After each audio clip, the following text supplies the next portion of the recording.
So the new DJI Osmo Nano has both built-in memory as well as support for memory cards. But that means you now have three decisions to make. Do you get the 64 or 128GB version? What type of memory card are you going to need? And what is the best memory management strategy for your Osmo Audio? The answer to all of these and more coming up.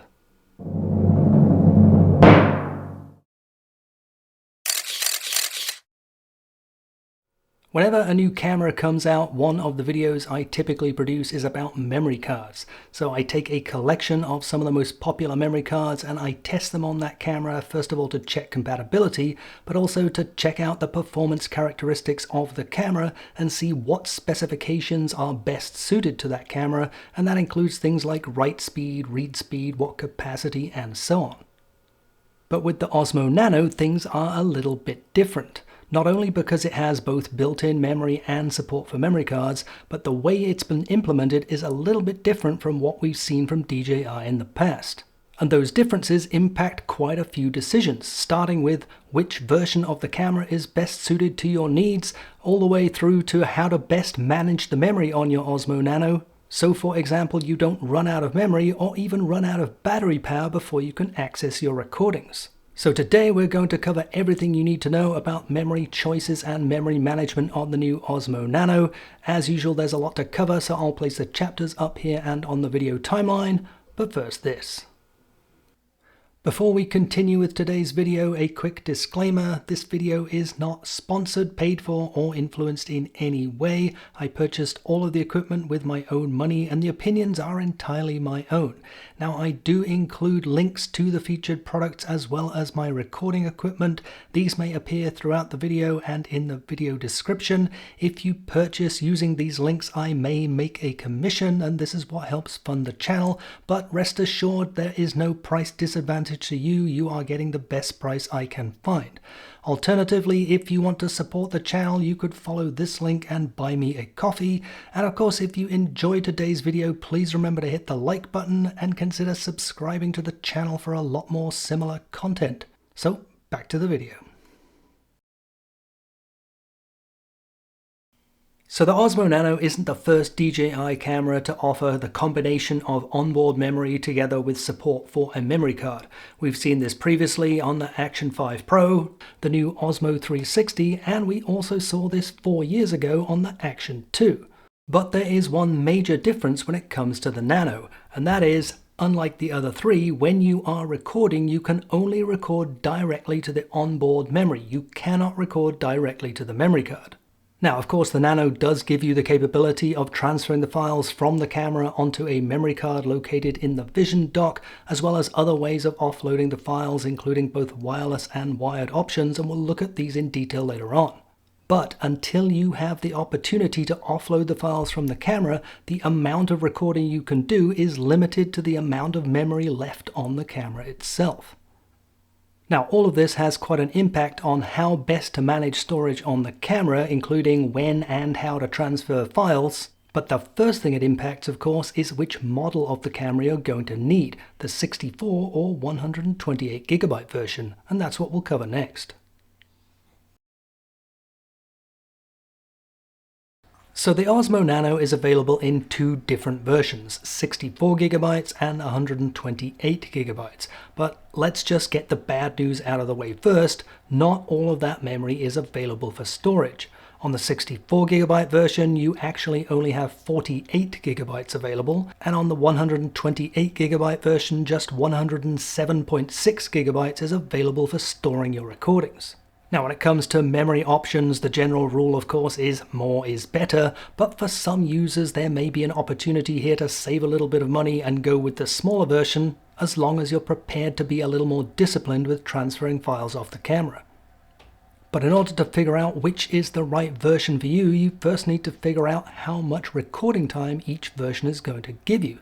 And of course, that is going to vary greatly depending on which modes and settings you typically use. But the answer to all of this starts with the camera's bitrate.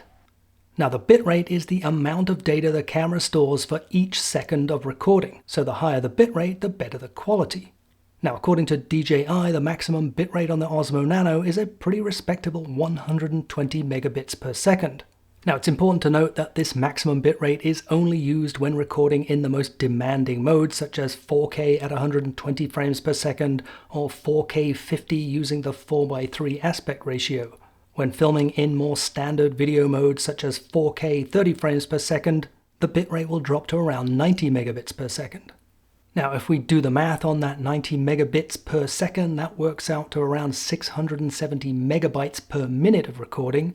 So basically 0.67 gigabytes for every minute of 4K 30 video. So when we look at how much video will fit on each version of the camera, you can see with the 64 gigabyte version, we get just over 70 minutes. And with the 128 gig version, we get about 160 minutes. Now, do keep in mind that in addition to the MP4 video files, the camera also generates additional files such as a low resolution version as well as perhaps audio files, so the actual amount of recording time you'll get may be slightly less than this. Now, in addition to 4K 30, I also tested out various other modes in order to figure out the bitrate for each, and here you can see a summary of some of the most popular recording modes, showing how much recording time is available on each version of the camera. Now, it's important to mention that the Osmo Nano has two different settings when it comes to the bitrate. You can select between high and standard. Now, all of the results that we've looked at so far are based on using the high bitrate setting, which in general I would recommend in order to give you the best video quality. But if you were to switch over to the standard setting, you can drastically reduce the size of your recording files, which of course is going to give you more runtime. And by the way, increase your battery life and reduce the risk of overheating. More about that in this video.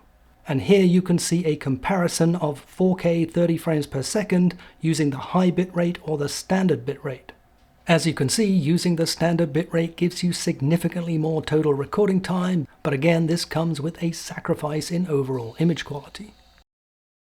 And one final note in this section, in case you are wondering, yes, like many action cameras, the Osmo Nano uses a variable bitrate, which means that the camera will actually adjust the bitrate throughout the video depending on what you are filming. The more detail there is in your scene, the higher the bitrate the camera will select. However, based on my testing, it seems that it doesn't take much detail for the camera to default to the maximum bitrate. So unless you're filming paint drying on a wall, it's best to assume that you will be at or close to the maximum bitrate for the mode you're working in.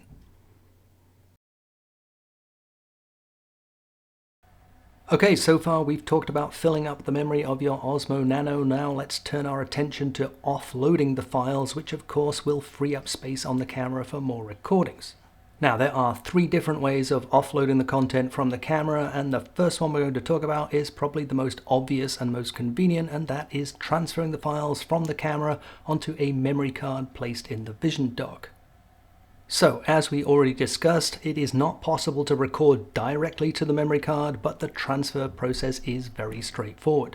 Simply insert a card into the Vision dock and access the transfer function. Although it's important to note that the transfer function will only work when the camera is docked in this orientation, with the lens and the screen in opposite directions. If you have the camera docked in the selfie configuration with the lens and the screen facing in the same direction, you cannot access the transfer function. Now, the transfer speed is pretty slow, running in my test consistently at 75 megabytes per second.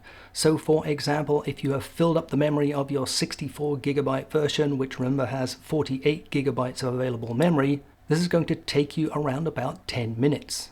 And by the way, during that time, it will also drain around 10% of your available battery power. So with it taking this amount of time, if you are out filming and you suspect that you might be filling up your memory before you get home, it's probably a good idea to do frequent transfers to the card rather than wait for the memory to be full. Now, it's important to mention that the transfer process is a full sweep of the camera's memory. You cannot select which files are transferred and which are not. It moves all files, video files, low resolution videos, audio files, and places them in the exact same folder structure on the card. Also important to mention, this is a move function, not a copy function, so once the files have been successfully transferred to the memory card, they will be removed from the camera's memory.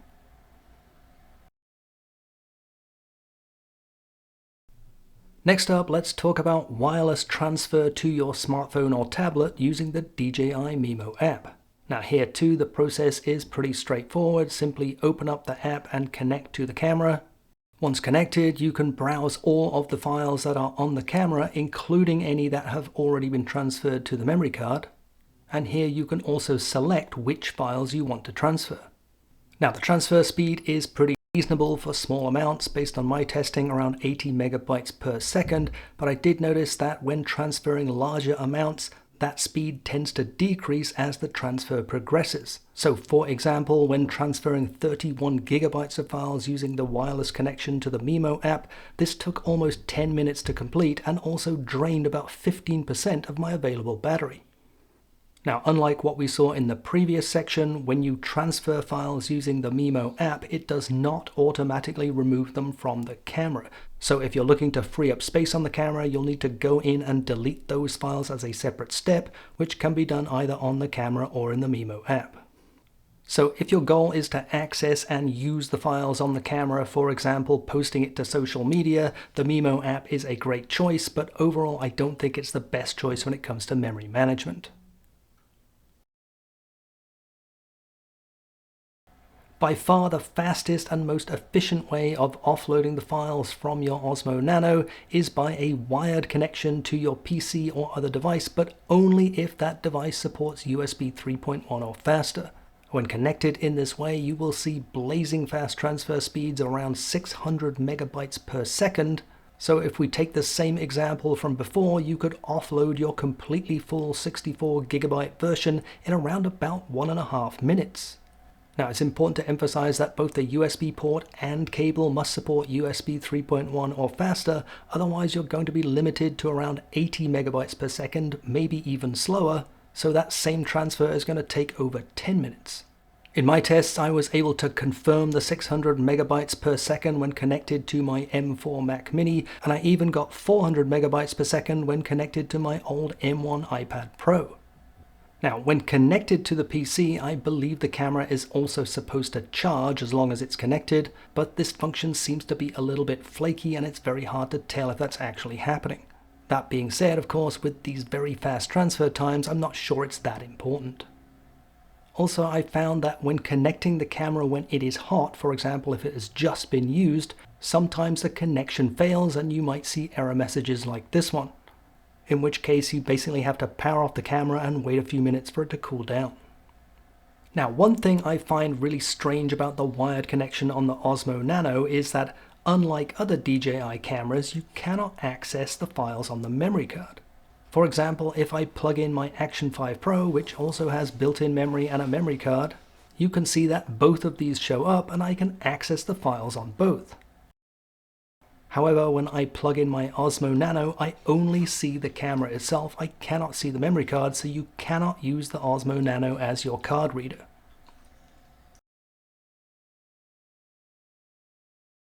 Pretty much every current action camera on the market recommends the use of memory cards with at least a V30 video speed rating, which means that the card is guaranteed to provide a minimum sequential write speed of never less than 30 megabytes per second, which is essential for reliably recording in 4K. And if you take a look at the technical information for the Osmo Nano, here too you'll find a list of recommended memory cards, all of which are V30 rated. But here's the thing, as we talked about earlier, the Osmo Nano doesn't record directly to the memory card. The only time it writes to the memory card is when you use the memory card transfer function, which, as we also discussed earlier, runs at just 75 megabytes per second and is a non-sequential data transfer. So the V number of the card is irrelevant. All you really care about is that the card can handle at least 75 megabytes per second as a non-sequential write speed specification, which pretty much every current memory card on the market is already easily capable of. Now, I did test out my usual set of memory cards that I'll show on the screen here, and of course all of them performed flawlessly, and all of them produced an identical transfer speed of 75 megabytes per second. Now, just to emphasize the point here, I also pulled this old Samsung Evo Select out of a drawer. Now, this card has a specified write speed of just 60 megabytes per second, but it too performed the test flawlessly, also producing the identical transfer speed of 75 megabytes per second. So when it comes to selecting a memory card for your Osmo Nano, unless DJI gives us an update which suddenly allows us to write directly to the memory card, the V30 specification is really not that important. My advice would simply be to stick with a quality brand that you can trust, and of course also make sure you have sufficient capacity for all your recordings.